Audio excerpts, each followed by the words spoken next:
नमस्कार। मैं वसंत शावरीकर, ज्योतिषाचार्य, अपने यूट्यूब चैनल ज्योतिष प्रसार में आप सभी दर्शकों का हार्दिक स्वागत करता हूं। साथियों, हम लोग इस समय ज्योतिष सीखने की कोशिश कर रहे हैं। कल हमने जाना कि लग्न क्या होता है और लग्नेश कौन होता है। आज हम जानेंगे कि लग्नेश का विभिन्न भावों में स्थित होने पर क्या फल होता है।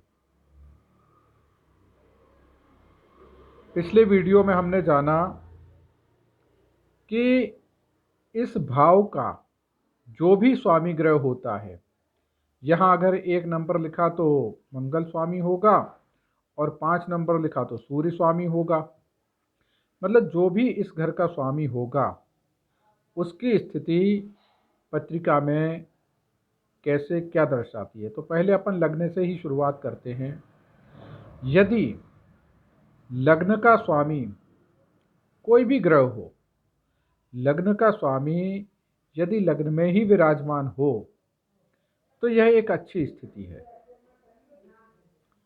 क्योंकि लग्न आत्मा का कारक है और शरीर का कारक है।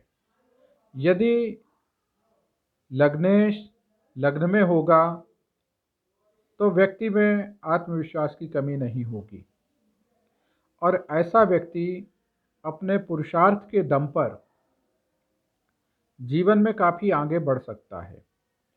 पर शर्त यह है कि लग्न को कमज़ोर नहीं होना चाहिए। अब आप कहेंगे कि लग्न कमज़ोर कैसा होता है। तो लग्न को एक तो अस्त नहीं होना चाहिए सूर्य के साथ।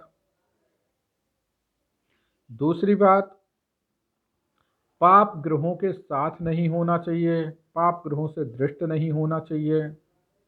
ये अलग विषय है, इसके बारे में अपन लोग आगे चर्चा करेंगे।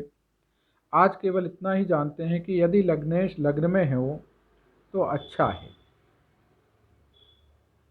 लग्नेश इस घर का स्वामी लग्न अगर उठ के दूसरे भाव में आ जाए, यहाँ नंबर कुछ भी लिखा हो, हम नंबर की बात नहीं कर रहे हैं, राशियों की बात नहीं कर रहे हैं।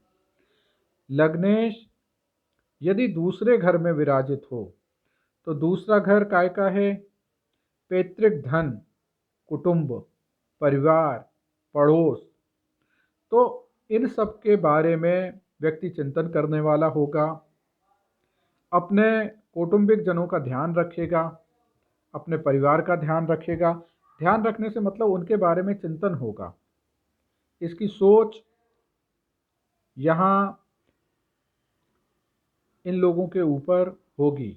दूसरा, ये वाणी का स्थान है, तो ऐसा व्यक्ति की वाणी में दम होगी, व्यक्ति सोच समझकर बोलेगा। यदि लग्नेश तीसरे भाव में आ जाए तो तीसरा भाव पराक्रम भाव कहलाता है।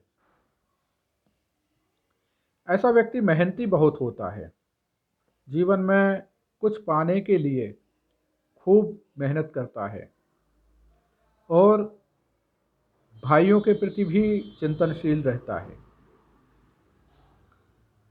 यदि लग्नेश यहाँ चौथे भाव में आ जाए तो ये सुख का भाव है।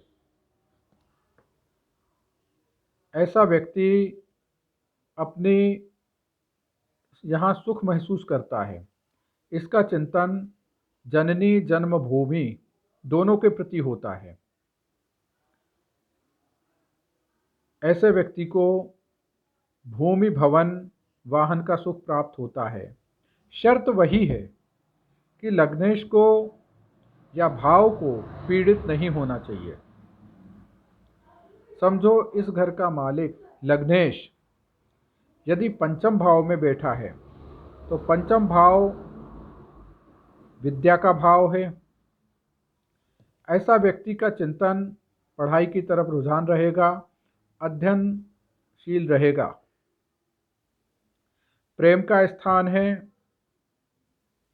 तो स्वयं से भी प्रेम करेगा और दूसरों को भी स्नेह प्रदान करेगा। परंतु यही लग्नेश जब षष्ठ भाव में आता है, छठा भाव रोग, ऋण, रिपु, शत्रु, इन सब का होने के कारण परेशानियां महसूस करता है। आए दिन कुछ न कुछ छोटी मोटी बीमारियां जातक को होती रहती हैं, परंतु ये ऐसी बीमारियां होती हैं जो ठीक हो जाती हैं। यदि लग्नेश विवाह स्थान में विराजित हो, यह विवाह स्थान है, सप्तम भाव विवाह का स्थान है, यदि लग्नेश आके यहाँ बैठ जाए तो व्यक्ति अपनी पत्नी का ध्यान रखने वाला होता है। यहाँ पर पत्नी का ध्यान रखने वाला होता है। यहाँ पर व्यक्ति व्यापार पसंद भी हो जाता है, क्योंकि ये स्थान पार्टनर का भी है। अब यही लग्नेश यदि अष्टम भाव में आ जाए, यह अष्टम भाव मृत्यु स्थान कहलाता है। मृत्यु का मतलब यह है कि एक हिसाब से यह भी एक अशुभ भाव है, और लग्नेश अगर यहाँ आके बैठ जाए तो ऐसे में जातक को ऐसी बीमारी जो जल्दी ठीक नहीं होती है, या ऐसी समस्या या ऐसी प्रॉब्लम रहती है जो जल्दी ठीक नहीं होती है, उसकी संभावनाएं ज़्यादा रहती हैं। यह गुप्त स्थान भी है, गड़ा धन दर्शाता है। तो ऐसे व्यक्ति को कहीं से पैतृक संपत्ति का, पुरानी पीढ़ी का आकस्मिक लाभ भी मिलता है। यदि लग्नेश नवम भाग्य भाव में आ जाए, ऐसी स्थिति में जातक धर्म कर्म में रुचि लेने वाला होता है, पिता का सम्मान करता है, और ऐसे व्यक्ति को पिता से लाभ भी होता है। अब यह बात और है कि वह स्थिति क्या है, उनके पिताजी कहीं पीड़ित तो नहीं है। यह भाव पाप ग्रहों से दृष्टि या पीड़ित न होना चाहिए। यदि लग्नेश दशम भाव में हो, यह कर्म का स्थान है। जातक अपने पुरुषार्थ से धन कमाता है, कर्म करता है। ऐसे व्यक्ति काम के प्रति वफादार रहता है और हमेशा काम में रत रहता है और कर्मशील रहता है, आलसी नहीं होता।